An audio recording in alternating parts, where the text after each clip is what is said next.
December 1944, the snow-covered Ardennes forest.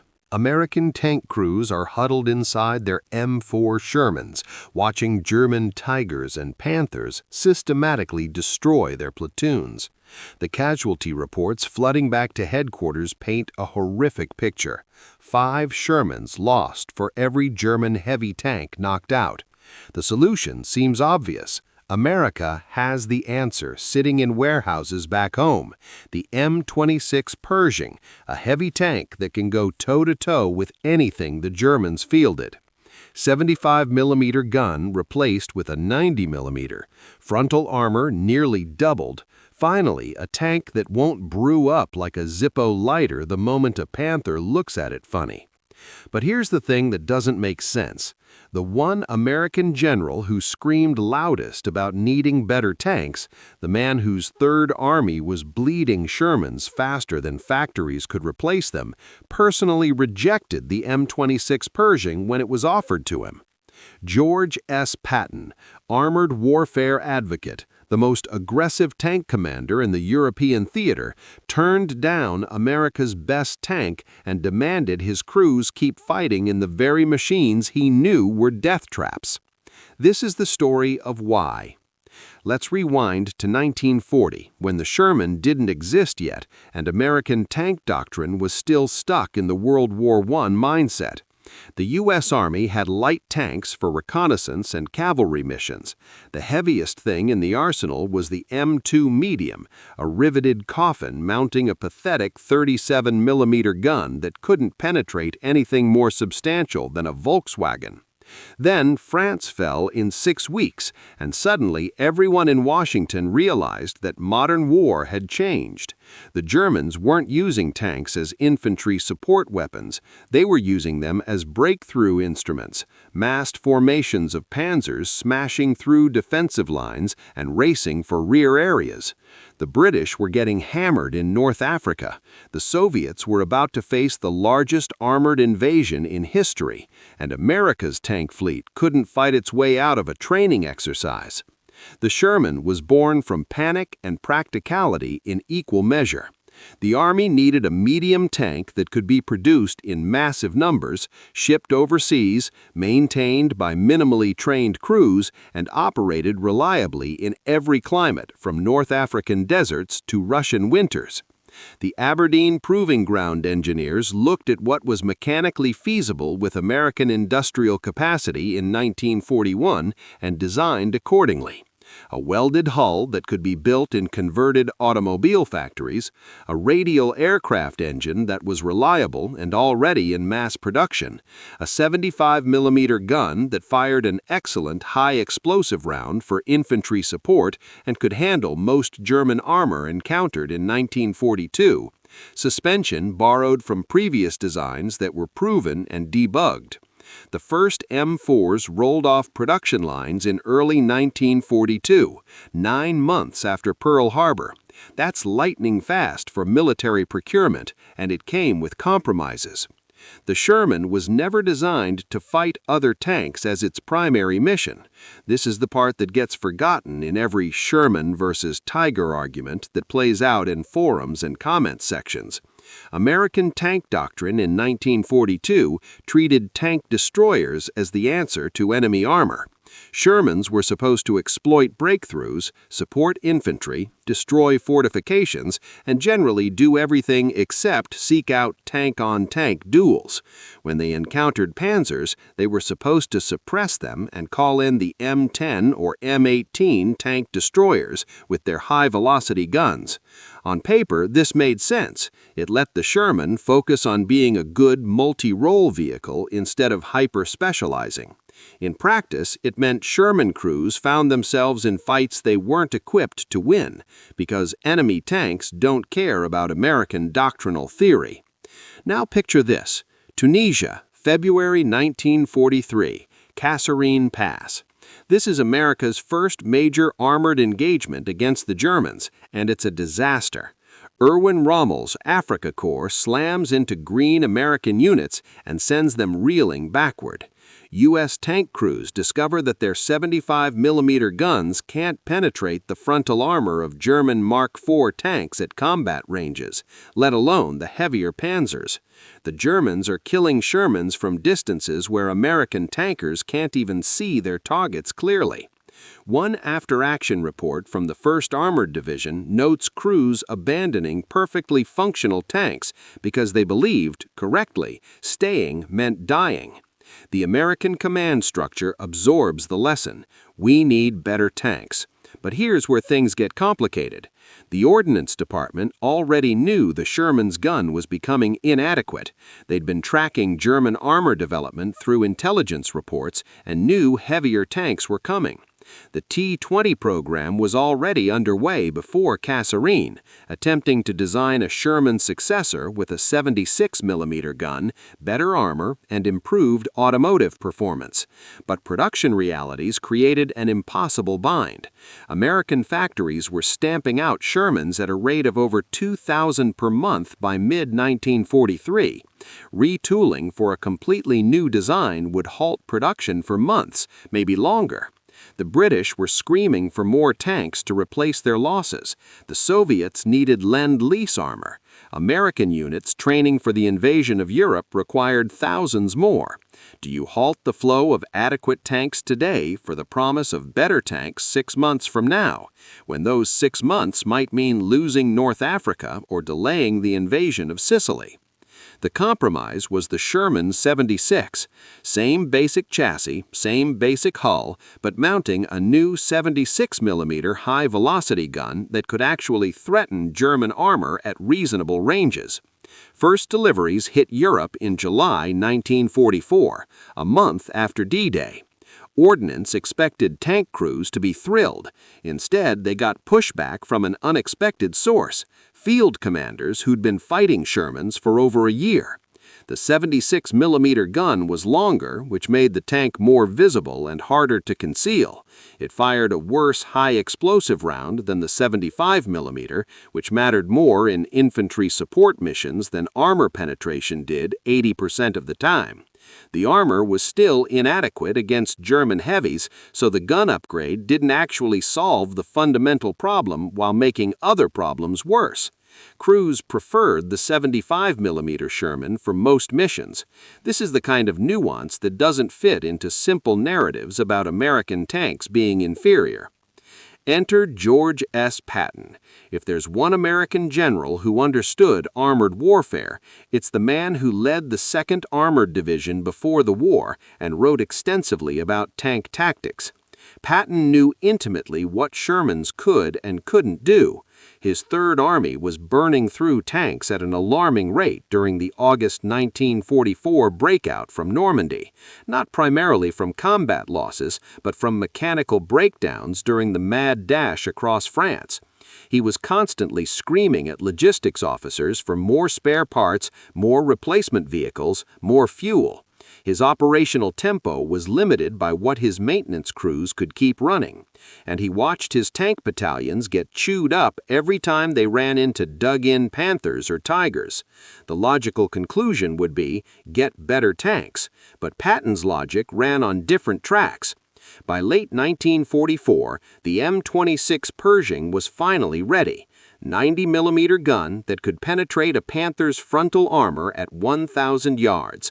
Armor thick enough to shrug off most German anti-tank guns at anything but point-blank range. A modern tank that could compete with the best Germany fielded. The Ordnance Department was desperate to get it into combat for field testing. The obvious recipient was Third Army, which had the most aggressive operational posture and the most experienced tank crews. Patton was offered a battalion of Pershings in December 1944. He turned them down. His reasoning reveals everything about how he thought about armored warfare and what actually mattered in real combat versus what looked good in specifications. Patton's objection wasn't that the Pershing was a bad tank, it was that it solved the wrong problem. The M26 weighed 46 tons compared to the Sherman's 33. That extra weight meant different shipping requirements, different transport considerations, different bridge weight ratings. Every Pershing required more fuel, put more strain on logistics networks, needed different spare parts. Introducing a new tank type into his supply chain meant complexity and delay. His maintenance crews had years of experience keeping Shermans running with improvised parts and field expedients. The M26 was an unknown quantity. How reliable would it be? What would break first? How long to get replacement parts shipped from the States? These weren't theoretical questions. Patton's operational philosophy centered on speed and momentum. A tank that can kill Panthers is worthless if it's broken down in a maintenance depot when you need it. Here's where the math gets interesting.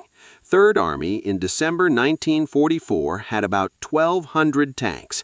A battalion of Pershings meant maybe 50 vehicles. That's 4% of his armored strength. Those 50 tanks couldn't be everywhere. They couldn't screen his flanks or exploit breakthroughs or support every infantry division in his sector.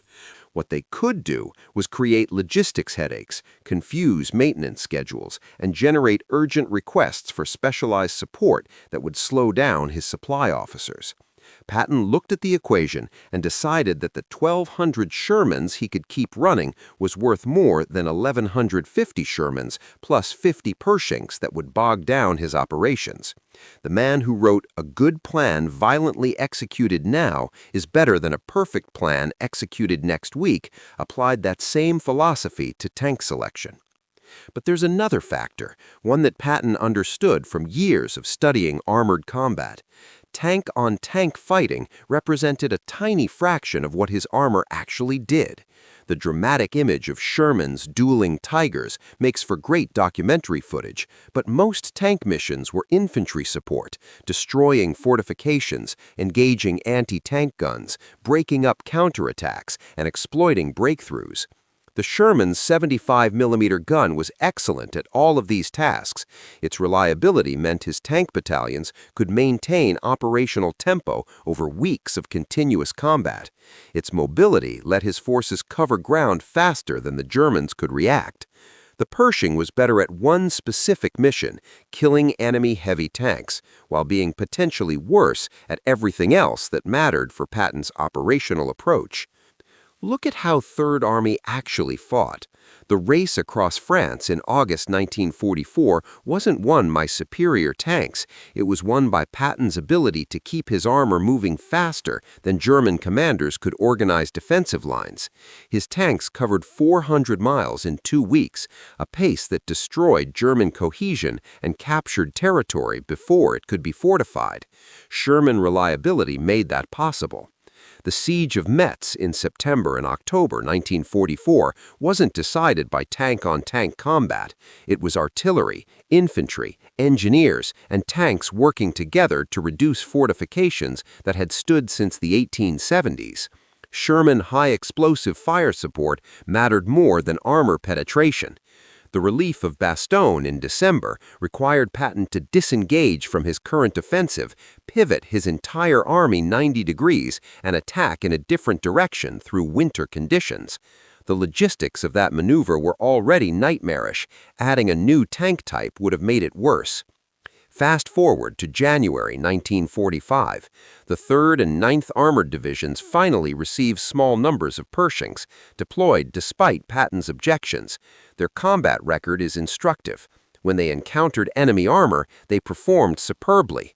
A Pershing from the 3rd Armored Division knocked out a Tiger at 900 yards in Cologne, exactly the kind of engagement the tank was designed for. Crews loved the protection and firepower, but operational reports noted maintenance issues with the transmission, electrical system problems, and difficulty sourcing parts. The number of Pershings actually available for combat on any given day was lower than Sherman availability rates. For a general focused on maintaining pressure and operational tempo, this validated his concerns. The deeper irony emerges when you look at what actually limited American armored operations in late 1944 and early 1945. It wasn't tank quality. It was fuel, ammunition, replacement crews, and supply line length. Patton's offensives repeatedly stalled because his logistics couldn't keep up with his advance, not because his Shermans couldn't fight. The famous halt in September 1944, where Third Army sat immobile while the British attempted Operation Market Garden, happened because Eisenhower prioritized fuel deliveries to Montgomery. Patton had tanks, he didn't have gas to run them. In that context, the Pershing's higher fuel consumption was a feature he actively didn't want. Every gallon a Pershing burned was a gallon not available to keep 3 more Shermans moving. Let's talk about the human element, because this is where statistics meet reality. Sherman crews developed a dark nickname for their tanks, Ronsons, after the cigarette lighter company's slogan, "Lights first time, every time." That's about how fast they burned when penetrated. Tankers knew the Sherman's armor couldn't stop German 75mm or 88mm guns at combat ranges. They knew their own gun couldn't reliably penetrate Panthers and Tigers frontally. They climbed into these machines anyway because orders were orders, and they developed tactics to survive. Sherman platoons learned to attack from multiple angles, using superior numbers and maneuverability to get flank shots, while German tanks were busy engaging the lead vehicle. They learned to use terrain, concealment, and combined arms support. They learned that the best way to kill a Panther was with artillery or air support, not another tank. One account from a sergeant in the 4th Armored Division describes the standard engagement drill. Spot the German tank, immediately call for artillery while maneuvering for a shot, hope your gun can penetrate before the German gunner gets his ranging right. He notes that experienced crews survived not by outfighting enemy armor, but by outthinking them, picking better positions, moving unpredictably, breaking contact when the tactical situation was unfavorable. The Pershing would have made some of these engagements easier, but it wouldn't have changed the fundamental calculus of armored combat in 1945, where American numerical superiority and air dominance mattered more than individual tank quality. Here's where Patton's decision reveals something profound about military effectiveness. The best weapon isn't always the one with superior specifications. It's the one that fits into your operational system, that your logistics can support, that your crews can maintain, that arrives when and where you need it. The M26 Pershing was objectively a better tank than the M4 Sherman in technical terms, but Third Army's effectiveness depended on factors beyond tank quality: fuel supply, ammunition flow, replacement crew availability, maintenance capacity, and operational tempo. Introducing a new tank type disrupted all of these systems for marginal gain in one specific combat scenario that represented a small fraction of actual missions. By the time Germany surrendered in May 1945, only about 300 Pershings had made it to Europe. They compiled an impressive combat record in limited service, but they did not change the outcome of any major battle. The war was won with Shermans, not because the Sherman was superior to the Pershing, but because 50,000 Shermans were available when and where they were needed, while 300 Pershings weren't enough to matter. Production numbers tell their own story. American factories built more M4 Shermans than Germany built of all tank types combined during the entire war. That overwhelming numerical advantage, combined with reliability and sustainability, counted for more than individual tank performance. The M26 Pershing went on to serve in Korea, where it finally got the combat deployment it deserved. Against North Korean T-34-85s, it was devastatingly effective. But by then, the Sherman had already proven Patton's point that wars are won by logistics, sustainability, and operational tempo, not by having the best tank in any individual engagement. The Pershing influenced American tank development for decades, leading to the M46, M47, M48, and eventually the M60. But the Sherman influenced something more important: American understanding of how armored warfare actually worked in practice, not theory. What does Patton's rejection of the Pershing reveal about warfare? That the relationship between technology and victory is more complex than specifications suggest. That introducing superior equipment at the wrong time, in the wrong numbers, into the wrong operational context can reduce effectiveness rather than enhance it. that the best weapon system is the one you can actually employ, not the one that looks best on paper. Patton understood that his effectiveness as a commander came from maintaining constant pressure on the enemy, exploiting opportunities faster than opponents could react, and sustaining operations over time. The Pershing threatened all of these advantages for modest gains in one area. There's a final irony worth noting. After the war, critics hammered American tank development for not fielding the Pershing sooner, for sending crews into combat in inferior Shermans. But when you look at actual combat effectiveness measurements, objectives captured, enemy formations destroyed, territory secured, the units that accomplished the most were the ones that best integrated their available weapons into combined arms teams. Third Army's success had almost nothing to do with tank quality and everything to do with Patton's ability to coordinate armor, artillery, air power, and infantry into a system that moved faster and hit harder than the Germans could counter. The Sherman was good enough for that system. The Pershing would have been overkill, like mounting a racing engine in a truck and wondering why it can't haul as much cargo. So here's the question that should haunt anyone who thinks military history is simple. If America had stopped Sherman production in 1943 and rushed the Pershing into service, would the war have ended sooner? Or would the production delays, supply chain disruptions, training complications, and reduced availability have actually prolonged the fighting? Patton bet his reputation that keeping the inferior tank was the superior decision. The Third Army's combat record suggests he wasn't wrong. What does that tell you about how we should think about military technology and combat effectiveness? Let me know in the comments what you think Patton should have done and whether his decision looks different from the perspective of 80 years later.